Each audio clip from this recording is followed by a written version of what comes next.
Hello everyone. आज हम जानेंगे फर्स्ट वर्ल्ड वॉर के बारे में कि फर्स्ट वर्ल्ड वॉर क्यों हुआ और किन कंट्रीज़ के बीच में हुआ।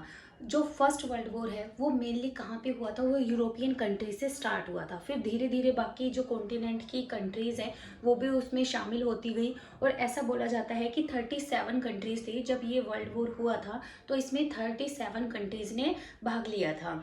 अब ये इसकी स्टार्टिंग कहाँ से हुई? देखो, वॉर जो भी होता है ऐसा तो नहीं है कि 1 या 2 दिन की लड़ाई हुई और वर्ल्ड वॉर शुरू हो गया। इसके पीछे बहुत लंबा चौड़ा बैकग्राउंड बनता हुआ आता है और जब किसी चीज़ की बिल्कुल अति हो जाती है तो वॉर होती है। पहले इसको फर्स्ट वर्ल्ड वॉर नहीं बोला जाता था, इसे द ग्रेट वॉर वॉर या ग्लोबल वॉर बोला जाता था। और जब सेकेंड वर्ल्ड वॉर हुआ तो इसका नाम क्या कर दिया, इसे बोला जाने लगा कि ये फर्स्ट वर्ल्ड वॉर हुआ था और दूसरा जो सेकेंड वर्ल्ड वॉर हुआ उसका नाम सेकेंड वर्ल्ड वॉर रख दिया। इसकी स्टार्टिंग कैसे हुई इसके बारे में जानेंगे। जो ये था वर्ल्ड वॉर फर्स्ट जो हुआ था ये यूरोपियन कंट्रीज से स्टार्ट हुआ था। अब यूरोप में कौन कौन सी कंट्रीज है पहले ये देखो। सबसे पहले है यूके, जिसे हम ब्रिटेन के नाम से जानते हैं, France, Italy, Germany, Austria Hungary, Ottoman empire और रशिया। रशिया एक ऐसी कंट्री है जो एशिया कॉन्टिनेंट में भी लगती है और जो यूरोप कॉन्टिनेंट में भी लगती है। रशिया बहुत बड़ा है इसलिए इसका हाफ पार्ट कहा जाता है एशिया कॉन्टिनेंट से लगता है और इसका यूरोप कॉन्टिनेंट से भी लगता है। तो सबसे पहले जो इसकी स्टार्टिंग किस वजह से हुई और क्या हुआ, आज हम इसके बारे में पढ़ेंगे। सबसे पहला रीज़न था यूरोपियन पावर इम्बैलेंस हो गई। पहले जो यूरोप में जो पावरफुल कंट्री मानी जाती थी वो यूके और फ्रांस ही माना जाता था। तो इस टाइम पे जर्मनी क्या है, जर्मनी ना इकट्ठी नहीं थी। लेकिन 1871 में जर्मनी में एक आदमी आया बिस्मार्क। इसने क्या किया, 1871 में इसने जर्मनी का एकीकरण कर दिया, मतलब इनको सबको इकट्ठा कर दिया। और अब जो है जर्मनी भी इकट्ठा हो गया था तो जर्मनी भी अब क्या है एक पावरफुल कंट्री बनके उभर के सामने आने लगा था। तो इससे किससे दिक्कत हुई, फ्रांस और यूके को ये लगने लगा कि अब जर्मनी भी हमारी टक्कर में हमारे मुकाबले में खड़ा हो जाएगा। उसके बाद जो बिस्मार्क थे इसने क्या करना स्टार्ट कर दिया, जर्मनी को पावरफुल बनाने के लिए इसने ट्रीटीज करना शुरू कर दिया, सीक्रेट ट्रीटीज। ये सीक्रेट ट्रीटीज क्या होती हैं, देखो सबसे पहले ट्रीटी हुई उसे बोला जाता है ट्रिपल अलायंस। ये कब हुई, ये 1882 में हुई। इसमें कौन कौन से देश थे, इसमें जर्मनी, ऑस्ट्रिया हंगरी और इटली। मैप में देखो इसे, ये जर्मनी है, ऑस्ट्रिया हंगरी और इटली, ये तीनों ने क्या किया, एक ट्रिपल अलायंस की 1882 में। अब इस ट्रिपल अलायंस में क्या होता है, अलायंस में क्या होता है, इसमें देखो ये होता है इन तीनों ने आपस में ये समझौता किया कि अगर बाय चांस कोई भी अदर कंट्रीज अगर जर्मनी पे या इनमें से इन तीनों में से किसी एक पे अटैक करती है तो बाकी की ये दोनों कंट्री अपने आप उठ के उसकी हेल्प करने के लिए आएंगी। लेकिन ये सीक्रेट है, ये किसी को इन्होंने बताया नहीं। ये 3 देशों के बीच में हुआ और इन तीनों देशों ने इसे गुप्त रखा। जो दूसरी जो ट्रीटी हुई वो थी एंटेंट कॉर्डियल के नाम से जानी जाती है। इसमें कौन कौन से देश थे, इसमें थे फ्रांस और यूके। एक जो अलायंस हुई है वो किसके बीच में हुई है, देखो जर्मनी, ऑस्ट्रिया हंगरी और इटली के बीच में 1882 में। लेकिन 1904 में इन दोनों देशों ने भी क्या है आपस में सीक्रेट ट्रीटीज कर ली। ये इन दोनों के बीच में 1904 में हुई है। लेकिन 1907 में 3 साल के बाद इसमें रशिया की भी एंट्री हो जाती है। तो रशिया इनके साथ आ जाता है, यूके और फ्रांस के साथ। जब रशिया 1907 में आता है तो उसे बोला गया ट्रिपल एंटेंट। तो अब देखो पूरा जो यूरोप है, जो पावरफुल कंट्रीज है वो 2 गुट में बन गई हैं। एक गुट में कौन कौन से देश हैं, एक में है फ्रांस, यूके और रशिया और दूसरी में है जर्मनी, ऑस्ट्रिया हंगरी और इटली। इनके बीच में ये समझौता हो जाता है कि हम पे कोई भी अटैक करेगा तो हम ऑटोमेटिकली तुम्हारी हेल्प के लिए अपने आप आ जाएंगे। ये सबसे बड़ा रीज़न था कि ये पूरी जो यूरोप कॉन्टिनेंट था ये 2 पार्ट्स में डिवाइड हो गया। थर्ड था इंपीरियलिज्म। इंपीरियलिज्म क्या होता है, साम्राज्यवाद। इन सारी कंट्रीज़ को ये लगने लगा कि हम अपना साम्राज्य जो है ना वो बढ़ाएंगे, क्योंकि ब्रिटेन क्या है, ब्रिटेन का अर्थ के 25% हिस्से पे अकेले का कब्जा था। क्योंकि ब्रिटेन के गुलाम तो इंडिया वाले भी रहे ना, हम भी ब्रिटेन के गुलाम रहे हैं। तो बाकियों को भी लगने लगा कि अगर ब्रिटेन अपना साम्राज्य इतना बढ़ा सकता है तो हम भी क्यों ना अपना साम्राज्य बढ़ा ले। और साम्राज्य कैसे बढ़ेगा, दूसरे पे अटैक करके ही तो बढ़ेगा। तो इसलिए ये भी सोचने लगे कि हमें साइड वाली कंट्री पे अटैक करके और अपने साम्राज्य का विस्तार कर लेना चाहिए। फोर्थ जो रीजन था industrialisation and trade competition. Industrialisation क्या होता है, देखो सबसे पहले जो रिवॉल्यूशन आया था इंडस्ट्रियल रिवॉल्यूशन रिवॉल्यूशन जो आया था वो ब्रिटेन में आया था। अब इसमें क्या होता है, इसमें ना बड़ी बड़ी मशीनें लगा दी जाती हैं, और जिससे मान लो एक एग्जाम्पल लो, कपड़ा बनाना है, ठीक है, एक आदमी हाथ से कपड़ा बना रहा है, एक मशीन लग गई है कपड़ा बनाने की, तो वो क्या है, वो मशीन तो धड़ाधड़ कपड़ा बहुत ज़्यादा निकाल देगी ना, कम टाइम में ज़्यादा कपड़ा निकाल देगी।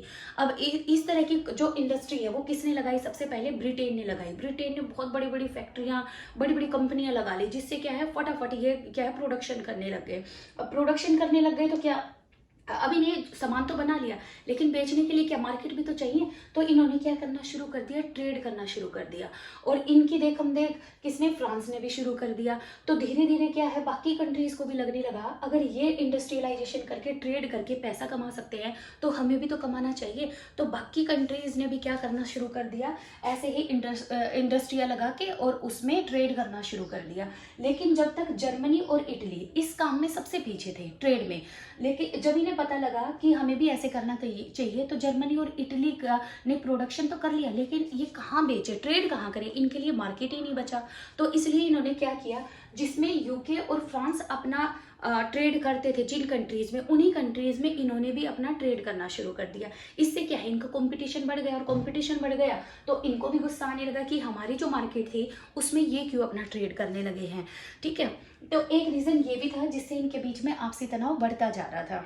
है नेशनलिज्म। नेशनलिज्म में क्या है, इसमें सारे देश ना एक अपने देश को ही महान बताते थे कि हमारा देश ही सबसे बेस्ट है, हम ही महान है। इस तरीके की भावना इनमें आने लग गई थी। सिक्स्थ है रिलीजियस इंटीग्रेशन। धर्म के नाम पे, भाषा और संस्कृति के नाम पे ये इकट्ठा होना शुरू हो गए थे सारे देश। ये क्या बोलते थे कि देखो हमारी भाषा एक है, हमारा कल्चर एक है, हमारी संस्कृति एक है, तो हमें क्या है हमेशा इकट्ठा रहना चाहिए। इसलिए जो ये भी देश थे, जिन दो देशों की आपस में लैंग्वेज मिलती थी, जिनका कल्चर मिलता था, वो क्या है वो इकट्ठा हो गए, उनमें इंटीग्रेशन हो गया, किसके नाम पे, रिलीजियस के नाम पे।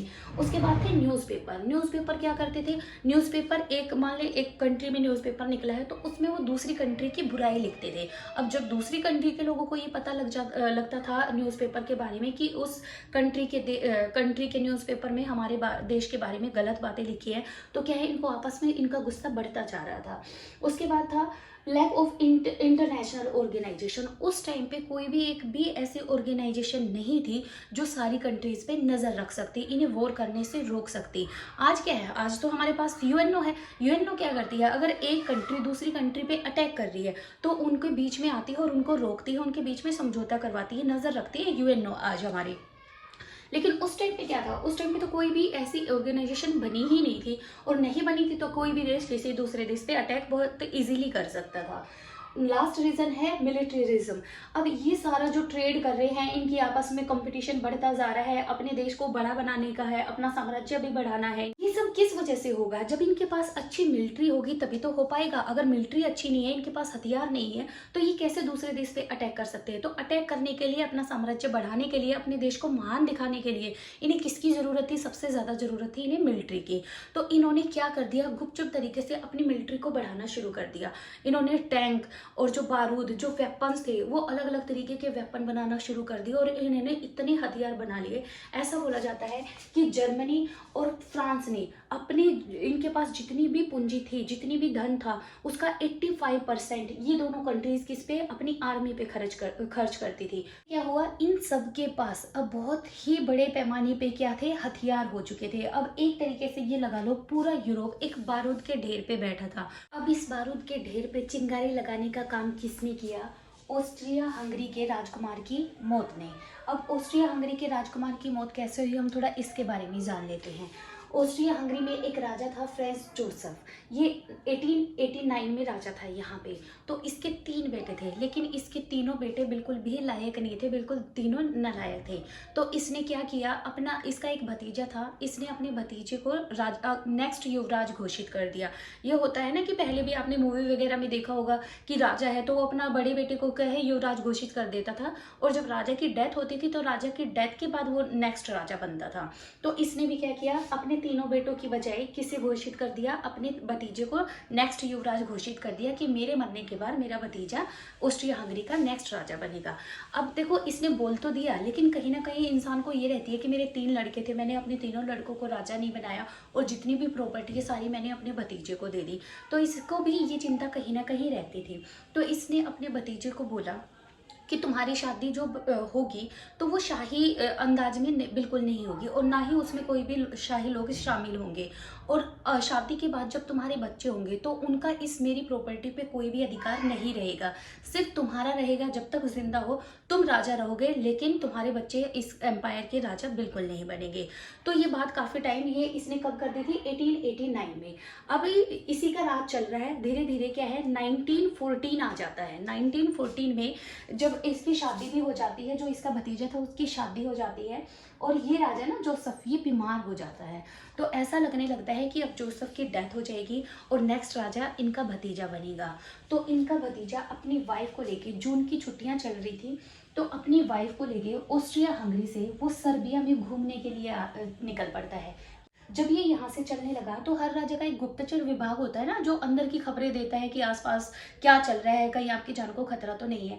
तो यहाँ के जो इनका गुप्तचर विभाग था इन राजा का, इन्होंने इसे बोला भी कि जी आप यहाँ ना जाइए, क्योंकि हमारी ये एक इन्फॉर्मेशन है कि यहाँ जाने के बाद आपकी डेथ हो जाएगी, आपको मार देंगे। लेकिन ये नहीं माना, ये अपनी वाइफ को लेके सर्बिया घूमने चला जाता है। और सर्बिया में ये बोस्निया नाम की जगह पे ये घूम रहा था अपनी वाइफ के साथ, शाही बग्गी जा रही थी इनकी। तो एक आदमी आता है और वो इन दोनों को गोली मार देता है, जिससे इन दोनों हस्बैंड वाइफ की वहीं पे डेथ हो जाती है। और ऐसा बोला जाता है यहाँ पे एक संस्था थी ब्लैक हैंड नाम की, और उस ऑर्गेनाइजेशन ने इन दोनों को मरवाने का काम किया था। अब ये जब डेथ होती है, उस दिन डेट थी 28 जून 1914। जब ये बात यहाँ से बोस्निया से ऑस्ट्रिया हंगरी के प्रिंस को पता लग, इस राजा को पता लगती है जोसेफ को, तो ये कुछ नहीं बोलता, ये बिल्कुल शांत रहता है। इसने कुछ नहीं कहा, इसने 25 डेज कुछ नहीं बोला, और इसने सिर्फ एक बात बोली कि ये भगवान की मर्जी थी, भगवान की मर्जी के आगे किसी की नहीं चलती, अगर उनकी डेथ हो गई तो उनकी किस्मत में यही लिखा था। लेकिन ऑस्ट्रिया हंगरी का जो सेनापति था वो बार बार इस राजा को उकसाता है और बोलता है कि आपको प्रिंस की डेथ का ना बदला लेना चाहिए। ये बार बार इसे उकसाता है और ये बोलता है कि क्योंकि सर्बिया में डेथ हुई है प्रिंस की, यहाँ के लोगों ने इन्हें मारा है, यहाँ की संस्था ने मारा है, ऐसा करना चाहिए, हमें सर्बिया पे अटैक कर देना चाहिए। और अटैक करने से जिससे क्या होगा, ऑस्ट्रिया हंगरी में सर्बिया मिल जाएगा और हमारा एम्पायर बढ़ जाएगा। ये उसके कानों में इसने भर दिया। तो ऑस्ट्रिया हंगरी का जो राजा था जोसेफ, वो एक लेटर लिखता है किसको, सर्बिया के राजा को, और उसमें 10 शर्तें लिखता है। वो उन 10 शर्तों में से 8 शर्तें सर्बिया वाले लोग मान जाते हैं, लेकिन वो 2 शर्तें मानने से मना कर देते हैं। उन 2 शर्तों में ये लिखा था कि सर्बिया को ऑस्ट्रिया हंगरी के सामने सरेंडर कर देना चाहिए और अपने आप ही बिना लड़ाई झगड़ा करे, बिना वॉर हुए हमारे अंदर शामिल हो जाना चाहिए, ऑस्ट्रिया हंगरी का पार्ट बन जाना चाहिए। लेकिन ये 2 शर्तें सर्बिया ने मानने से मना कर दिया। ऑस्ट्रिया हंगरी ने के राजा ने क्या किया, इन पे सर्बिया पे अटैक कर दिया। और जब अटैक किया उस दिन डेट थी 28 जुलाई 1914। पूरे 1 महीने के बाद ऑस्ट्रिया ने किस पे अटैक कर दिया, सर्बिया पे। अब यहाँ से छोटी सी लड़ाई होना शुरू हुई थी और धीरे धीरे धीरे ये वर्ल्ड वॉर फर्स्ट का रूप ले लेगी। अब जब इस पे अटैक किया सर्बिया पे, सर्बिया ने हेल्प मांगी किससे, रशिया से। तो रशिया में सर्बिया में ना सेल्विक लोग बहुत ज़्यादा रहते थे, और सेल्विक के लोग कहाँ रहते हैं, रशिया में बहुत ज़्यादा रहते हैं। तो इसने अपना, इन्होंने ये ऑर्गेनाइजेशन बना रखी थी ना कि एक जैसी कंट्री, एक जैसी भाषा, एक जैसी कल्चर होगा तो हम एक दूसरे की हेल्प करेंगे। तो सेल्विक यहाँ पे थे और सेल्विक यहाँ पे थे। तो रशिया किसकी हेल्प करने के लिए आ जाता है, सर्बिया की हेल्प करने के लिए आ जाता है। एक तो ये रीज़न था क्योंकि यहाँ पे सेल्विक लोग ज़्यादा रहते थे। दूसरा रीज़न ये था रशिया की हेल्प करने का, सर्बिया के पास सी रूट था, और अगर ये इसकी हेल्प करता तो इससे इसकी फ्रेंडशिप अच्छे तरीके से हो जाती, और रशिया जो था ब्लैक सी से आके यहाँ से दूसरी कंट्री से आराम से जुड़ सकता था ट्रेड के मामले में। तो एक लालच इसे ये भी था कि मुझे यहाँ से ना रास्ता मिल जाएगा ट्रेड व्यापार करने का दूसरी कंट्रीज में। तो इन 2 रीज़न की वजह से क्या किया, सर्बिया की हेल्प कर दी रशिया ने। अब रशिया जैसे ही, अब ऑस्ट्रिया हंगरी और सर्बिया और रशिया 3 के बीच में लड़ाई होना शुरू हो गई है। अब देखो ये ट्रीटी हुई थी, यहाँ पे मैंने बताया था 1882 में, और ये 1907 में। अब जर्मनी, ऑस्ट्रिया हंगरी और इटली, अब ऑस्ट्रिया हंगरी और सर्बिया के बीच में जब लड़ाई हुई, क्योंकि जर्मनी ही इसके साथ क्या है, ट्रीटी कर रखी थी, तो जर्मनी भी क्या है, युद्ध में आ गया, किसके फेवर में, ऑस्ट्रिया हंगरी के। और जर्मनी में ने किस पे अटैक कर दिया, रशिया पे अटैक करना शुरू कर दिया। अब जब इसने रशिया पे अटैक करना शुरू किया तो देखो रशिया की ट्रीटी किसके साथ हो रखी है, फ्रांस के साथ और यूके के साथ। तो 3 अगस्त को रशिया के फेवर में कौन उठ के आ गया, 3 अगस्त को फ्रांस। ठीक है, इसने जर्मनी पे अटैक कर दिया। अब देखो जर्मनी बीच में फंस गया, इधर से फ्रांस जर्मनी पे अटैक कर रहा है, इधर रशिया इस पे अटैक कर रहा है। तो इसने जर्मनी ने सोचा कि रशिया बहुत बड़ा है, इससे तो मैं बाद में निपट लूंगा, पहले मैं किस पे अटैक कर दूं, पहले मैं फ्रांस पे अटैक करता हूँ। तो इसने फ्रांस तक पहुंचने के लिए बीच में क्या पड़ता था, बेल्जियम पड़ता था। तो जर्मनी ने पहले किस पे अटैक किया, बेल्जियम पे अटैक किया। और बेल्जियम पे अटैक करते ही, बेल्जियम की संधि किसके साथ हो रखी है, यूके के साथ। तो बेल्जियम पे अटैक करते ही 8 अगस्त को कौन आ गया, 8 अगस्त को यूके लड़ाई में आ गया। अब देखो फ्रांस, यूके, रशिया और सर्बिया एक तरफ है, जर्मनी और ऑस्ट्रिया हंगरी एक तरफ है, ये सिर्फ दो है। तो अब देखो ऑस्ट्रिया हंगरी और जर्मनी के साथ किसकी संधि भी हो रखी थी, इटली की भी हो रखी थी। लेकिन जब ये इटली से हेल्प मांगते हैं तो इटली मना कर देता है कि मैंने तुम्हारे साथ समझौता सिर्फ व्यापारिक संबंध के लिए बनाया था, लड़ाई करने के लिए नहीं, तो मैं तुम्हारी हेल्प करने के लिए नहीं आऊंगा। ये इटली इन दोनों को मना कर देता है। लेकिन इन दोनों को मना करके ये इनके साथ 1915 में इटली किसकी तरफ आ जाता है, फ्रांस, यूके, रशिया की तरफ आके लड़ने लग जाता है। ठीक है, अब क्या हुआ, अब ये सारे इनके बीच में लड़ाई हो रही है। अब ओटोमन एम्पायर नीचे था। ओटोमन एम्पायर ने सोचा कि रशिया जो है इस तरफ लड़ाई में बिजी है और मुझे क्या कर देना चाहिए, मुझे रशिया पे अटैक कर देना चाहिए। अब ओटोमन एम्पायर ने रशिया पे अटैक क्यों किया, ये सोच रहा था क्योंकि रशिया के पास ब्लैक सी का रूट पड़ता था व्यापार करने के लिए। इसने सोचा अगर मैं रशिया पे इधर से अटैक कर दूं, इधर से जर्मनी ने इस पे अटैक कर रखा है, तो ये हार जाएगा और यहाँ का जो रास्ता है, जो सी रूट है, इस पे मैं अपना कब्जा कर लूंगा। अब ये पूरा का जो स्ट्रक्चर है, सारे देश धीरे धीरे करके क्या है, एक दूसरे की हेल्प करने के लिए लड़ाई में आ रहे हैं। अब दो गुट बन गए हैं, एक गुट में है जर्मनी,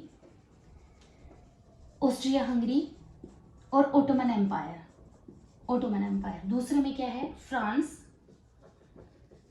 यूके या ब्रिटेन भी हम इसे बोलते हैं, रशिया, इटली और सर्बिया। ये देश एक तरफ है।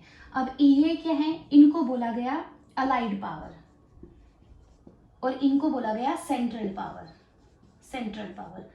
अब इस तरीके से इनकी लड़ाई होना शुरू हो जाती है। लेकिन इस लड़ाई में अभी तक जो है अमेरिका बीच में नहीं आया था। अमेरिका उस टाइम पे ना इतना पावरफुल था भी नहीं कि भाई अमेरिका के आने से सब कुछ ठीक हो सकता था।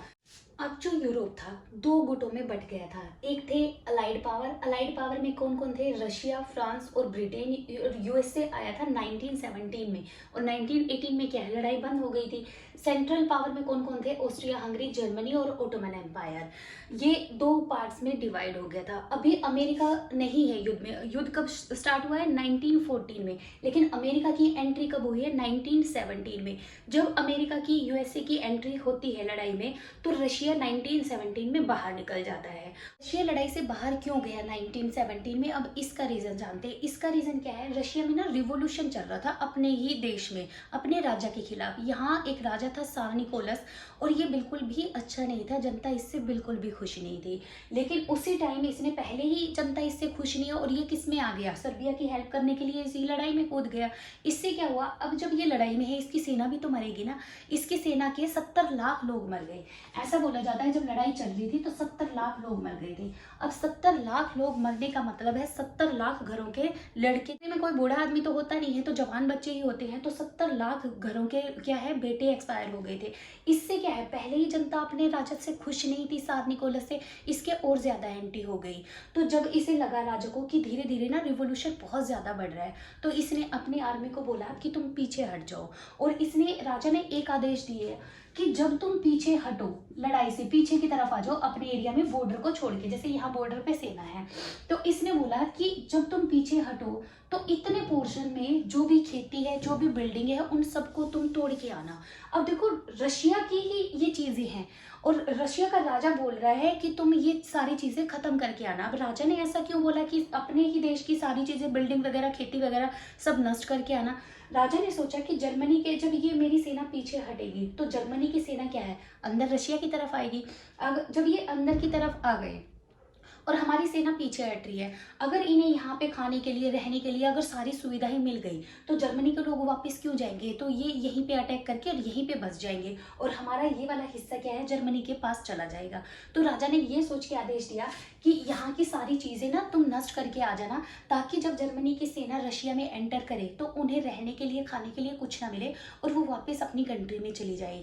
अब राजा ने तो ये सोच के बोला था, लेकिन जब जब इन्होंने रशिया की आर्मी ने यहाँ पे ब्लास्ट किए, अपनी बिल्डिंगें तोड़ी, अपनी खेती बर्बाद की, अपने काम धंधे सारे खत्म कर दिए इस एरिया के, अब यहाँ पे रशिया के लोग भी तो रहते थे।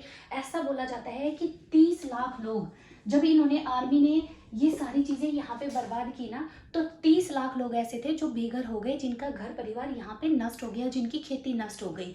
तो अब 70 लाख ये मर चुके हैं, 30 लाख बेघर हो चुके हैं, 1 करोड़ आदमियों का नुकसान देख के तो क्या है, यहाँ की जनता बहुत ज़्यादा गुस्से में आ जाती है और ये अपने राजा को उसी टाइम मार देती है। और रशिया में ना एक आदमी था लेनिन, इसको इस निकोलस ने देश निकाला दे रखा था और ये कहाँ रह रहा था, जर्मनी में रह रहा था। अब जैसे ही लेनिन, इसकी निकोलस की डेथ हुई तो लेनिन वापस आ जाता है और सारी जो इसकी सेना थी, प्रजा थी, इसको इकट्ठा करता है और बोलता है कि ये हमारा इस लड़ाई से कोई लेना देना नहीं है और हमें इस लड़ाई से बाहर हो जाना चाहिए, ताकि हमारा जितना नुकसान हो चुका है इससे ज़्यादा नुकसान ना हो। तो ये सोच के 1917 में लेनिन क्या है, इन सबको इस लड़ाई से बाहर निकल जाता है। अब इसी टाइम पे एंट्री होती है अमेरिका की। अब अमेरिका की एंट्री क्यों हुई? देखो अमेरिका क्या है, नॉर्थ अमेरिका इस तरफ है, यहाँ पे, ठीक है, यहाँ पे। अब जर्मनी जो है ये चारों तरफ से घिर चुका है, तो जर्मनी ने क्या करना शुरू कर दिया, जर्मनी ने फ्रांस के और यूके के इस पे ना नेवी पे अटैक करना शुरू कर दिया। जो भी जहाज आ रहे थे उन पे अटैक कर देता। तो एक जहाज जा रहा था लूसितानिया नाम का, लूसितानिया नाम, उसमें ना 1153 एक जहाज था। जब ये नेवी पे अटैक करना शुरू किया तो लूसितानिया नाम का एक जहाज था जिसमें 1153 आदमी बैठे थे और इनमें से जब इसने इस पे अटैक किया, जर्मनी ने इस जहाज पे, तो ये 1153 सारे आदमी मर गए। और ये जब आदमी मरे, इनमें 128 आदमी किसके थे, अमेरिका के थे। तो अमेरिका को इस बात पे बहुत गुस्सा आया। अभी तक अमेरिका इस युद्ध में इन्वॉल्व नहीं था, वो सिर्फ क्या कर रहा था, वो दूर से अगर अलाइड पावर वालों को ज़रूरत पड़ रही थी हथियारों की तो वो इन्हें हथियार सप्लाई कर देता था, और अगर इन्हें ज़रूरत पड़ती थी तो इन्हें हथियार सप्लाई कर देता था।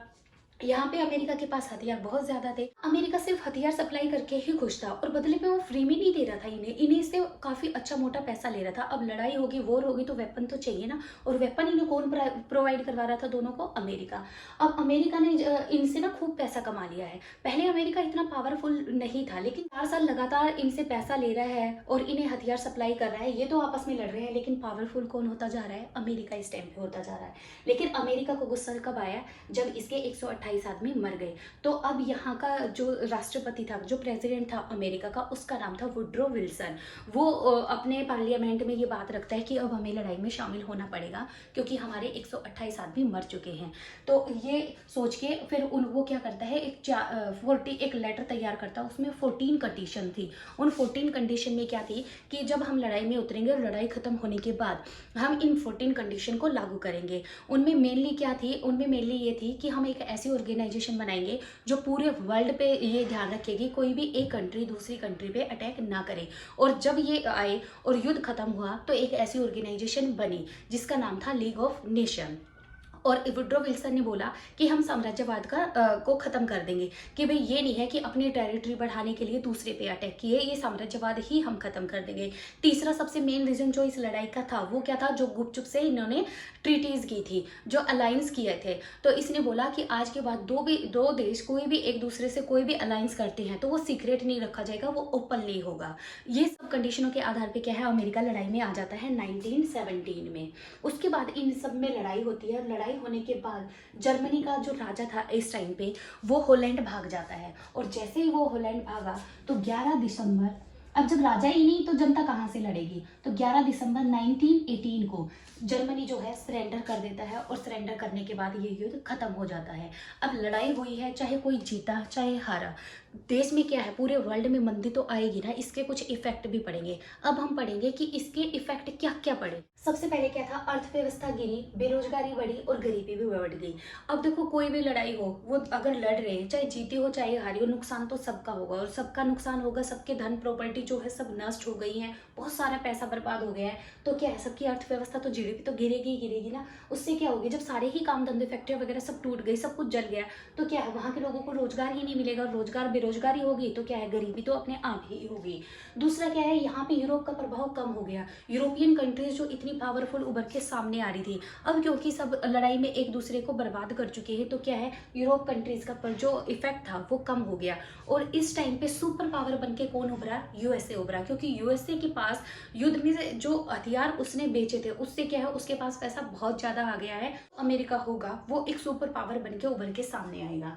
उसके बाद है इकोनॉमिक क्राइसिस हो गई। पैसा तो था ही नहीं, पैसा नहीं था तो सामान तो, लेकिन दुनिया खरीदेगी ना, जो जिंदा बच गए उन्हें सामान तो चाहिए, और सामान चाहिए तो उसके लिए क्या है, टैक्स की कीमतें बढ़ा दी गई। और जिससे क्या है, अब लोगों के पास पैसा है नहीं लेकिन टैक्स ज़्यादा पे करना पड़ रहा है, तो इकोनॉमिक क्राइसिस तो आएंगे ही आएंगे। जहाँ इसके इफेक्ट बहुत ज़्यादा गलत हुए, उसकी तरफ एक दो बात ऐसी भी हुई जो बहुत अच्छी हुई। वो अच्छी क्या थी, स्टेटस ऑफ वुमेन इंक्रीज। इस लड़ाई से जो वुमेन थी उनका क्या है, स्टेटस थोड़ा इंक्रीज हो गया। इंक्रीज कैसे हुआ, अब देखो जो मैन पावर थी सारी कंट्रीज की, वो तो कहाँ बिजी थी, वो सारी लड़ाई में बिजी थी, सब लड़ रहे थे। लेकिन जो देश में जो फैक्ट्रियाँ थी, अब देश भी तो चलाना था, उसमें खाने पीने का सामान, इंडस्ट्री वगैरह तो चलानी ही थी ना। तो वो किसने चलाई, वहाँ की और सारी कंट्रीज की औरतों ने काम किया फैक्ट्रियों में जाके, उन्होंने फैक्ट्रियों को बंद नहीं होने दिया। इस वजह से क्या है, दुनिया को ये लगने लगा कि औरतें भी फैक्ट्रियों में काम कर सकती हैं, कंपनियां चला सकती हैं। तो इससे उन्हें वोट देने का और जॉब करने का अधिकार मिल गया इस लड़ाई के बाद। दूसरा अच्छा काम ये हुआ, इसी का ज़्यादा डेवलपमेंट हो गया। वो इसलिए इसको क्या बोला जाता है, टेक्नोलॉजी वॉर भी बोला जाता है, क्योंकि इसी में रेडियो, सबमरीन, टैंक वगैरह जो हैं वो सारे इसी लड़ाई के दौरान ही बनाए गए थे। जिससे क्या है, टेक्नोलॉजी डेवलपमेंट हुई और इसे टेक्नोलॉजी वॉर भी बोला जाता है। अब बात आते हैं इंडिया पे, क्या इंडिया इस लड़ाई में शामिल था। अब देखो याद करो, हमारे ऊपर किसका राज चलता था उस टाइम पे, 1914 से 1918 तक किसका राज चलता था, इंडिया पे ब्रिटेन का राज था। हम ब्रिटेन के गुलाम थे। तो ना चाहते हुए भी इंडिया को शामिल होना पड़ा, किसकी तरफ से, ब्रिटेन की तरफ से। और जब इंडिया शामिल होने जा रहा था तो सुभाष चंद्र बोस ने ये बोला था कि हमें लड़ाई में शामिल नहीं होना चाहिए। लेकिन हमारे देश के बड़े बड़े लीडर को ऐसा लगता था कि अगर इस टाइम पे ब्रिटेन दुखी है और हम उनकी हेल्प कर दें तो हो सकता है लड़ाई खत्म होने के बाद वो खुश हो जाए कि इंडिया के लोगों ने हमारा लड़ाई में साथ दिया था और वो हमें आज़ाद करके चले जाए। लेकिन ऐसा बिल्कुल भी नहीं हुआ। अंग्रेजों ने क्या किया, 1919 में क्या है, जलियांवाला बाग हत्याकांड कर दिया। हमने भले ही उनका साथ दिया फर्स्ट वर्ल्ड वॉर में, लेकिन उन्होंने बदले में हमें कोई भी रियायत नहीं बरती। अंग्रेज जो हैं हमें छोड़ के नहीं गए, उन्होंने हमें बिल्कुल भी आज़ाद नहीं किया। लेकिन इंडिया, ऐसा बोला जाता है कि 12 लाख सैनिक गए थे इंडिया की तरफ से, किसके फेवर में लड़ने, ब्रिटेन के फेवर में लड़ने, जिनमें से 50,000 लोग इंडिया के भी मरे थे। फर्स्ट वर्ल्ड वॉर में इंडियंस शहीद हुए थे। इनकी याद में क्या बनाया अंग्रेजों ने, इंडिया गेट, जहाँ पे अमर ज्योति जलती है। और क्या हुआ, रूट ऑफ वर्ल्ड वॉर 2।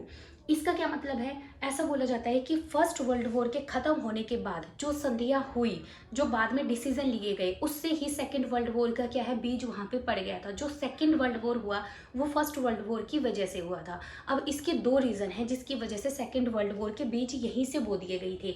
वो 2 क्या हैं, जब ये संधि हो गई, लड़ाई खत्म हो गई, तो सारी कंट्रीज को एक जगह बुलाया गया। एक महल है वर्साई महल, तो वहां पे जो जीती हुई कंट्री थी और हारी हुई कंट्री थी, सबको बुलाया गया। अब जो जीती हुई कंट्री थी वो एक तरफ बैठी और जो हारी हुई कंट्री थी वो दूसरी तरफ बैठी। तो जीती हुई कंट्रियों में 27 कंट्री बुलाई गई थी, लेकिन उसमें रशिया को नहीं बुलाया गया था। अब जो जीती हुई कंट्री में कौन था, अमेरिका, ब्रिटेन और फ्रांस। ये सारे डिसीजन जो भी थे ये इन्होंने लिए। अब इन्होंने जो मेन लड़ाई थी जो स्टार्ट हुई थी ऑस्ट्रिया हंगरी के राजकुमार की डेथ से, इन्होंने सारा ब्लेम किस पे डाल दिया, जर्मनी पे डाल दिया। और जर्मनी पे इन्होंने बहुत ज़्यादा फाउंडेशन लगा दी। वो फाउंडेशन क्या थी, सबसे पहले इन्होंने जर्मनी पे फाइन लगा दिया। इन्होंने इतना फाइन लगा दिया कि 1919 से लेके 2010 तक 2010 तक वो फाइन चुकाया है, किसने? जर्मनी ने। और इन्होंने जर्मनी पे बाउंडेशन लगा दी कि तुम 1 लाख से ज़्यादा सेना नहीं रख सकते, अगर 1 लाख से ज़्यादा सेना तुमने रख ली तो हम दोबारा से तुम पे अटैक कर देंगे। और इनकी जो जर्मन कॉलोनी थी ये अपने अंडर ले ली। इनके ना जर्मनी में कोयला बहुत निकलता था, जिससे कोयले की खदानें बहुत ज़्यादा थी, ये कोयला बेच के एक्सपोर्ट करके और काफ़ी पैसा कमाते थे। लेकिन इन तीनों ने क्या किया, इन तीनों कंट्रीज़ ने वो सारी कॉलोनीज जो थी, जो खदानें थी, वो सारे अपने अंडर ले ली। अब जो साधन है इनकम का, जब इन्होंने वही ले लिया, ऊपर से 1 लाख से ज़्यादा सेना भी नहीं रखने दे रहे ताकि ये दूसरे पे अटैक ना कर पाए। और तीसरी बात, इन्होंने फाइन भी इतना लगा दिया, बिना कोयले की खदान के, बिना इनकम के ये फाइन कैसे देंगे। इसलिए जर्मनी को कितना टाइम लग गया, 2010 तक, अब तक इन्होंने ये फाइन पे किया फर्स्ट वर्ल्ड वॉर का। अब जब ये कंडीशन ही रखी गई, ये वर्साई नाम का एक महल था फ्रांस में, वहाँ पे ये डिसीजन लिए जा रहे थे और उसके बाद इसे बोला जाता है हिस्ट्री में वर्साई की संधि। लेकिन कहीं ना कहीं इन चीज़ों से जर्मनी के जनता को ये लग गया कि हम पे ना बेमतलब में बातें थोपी गई हैं, इतना हमारा कोई रोल भी नहीं था, लेकिन उसके बाद भी हमारे ऊपर ही सारा ब्लेम करके हमारे ऊपर बहुत ज़्यादा कंडीशनें लगा दी गई हैं। एक तो सबसे बड़ा रीज़न ये था कि जर्मनी के लोग धीरे धीरे इस संधि की वजह से क्या है, हमेशा घुटते रहेंगे और वो हमेशा दोबारा लड़ाई की सोचते ही रहेंगे। एक तो ये रीज़न था कि सेकेंड वर्ल्ड वॉर होगा और इस संधि की वजह से होगा। और दूसरा बड़ा रीज़न क्या होगा, जब जर्मनी, देखो एक तरफ था ब्रिटेन की लड़ाई हो रखी थी, दूसरी तरफ था जर्मनी। अब जब लड़ाई खत्म हुई तो जर्मनी का एक सैनिक था, ये बहुत ही घायल कंडीशन में पड़ा था, ये बहुत क्रिटिकल सिचुएशन में था। तो ब्रिटेन का एक सिपाही इस जर्मनी के सिपाही को देख लेता है और इंसानियत के नाते वो इस जर्मनी के सिपाही की हेल्प कर देता है और इसे पानी वानी पिलाता है, तो मतलब ये ठीक हो जाता है। और ये जो जर्मनी का आदमी, एक फौजी जो बचा है, ये एक सैनिक था, जर्मनी की आर्मी का एक छोटा सा सैनिक था। तो ब्रिटेन का सिपाही इसकी जान बचा लेता है और यही आदमी आगे जाके क्या बनेगा, अडोल्फ हिटलर बनेगा। अडोल्फ हिटलर जर्मनी का शासक बनेगा और शासक बनने के बाद जो ये 3 संधियां इस पे जर्मनी पे थोपी गई थी, ये इनको मानने से मना कर देगा, जिसकी वजह से सेकेंड वर्ल्ड वॉर होगा। सेकेंड वर्ल्ड वॉर के बारे में हम नेक्स्ट वीडियो में पढ़ेंगे। I hope first world war के बारे में आपको सब समझ में आ गया होगा। Thank you very much.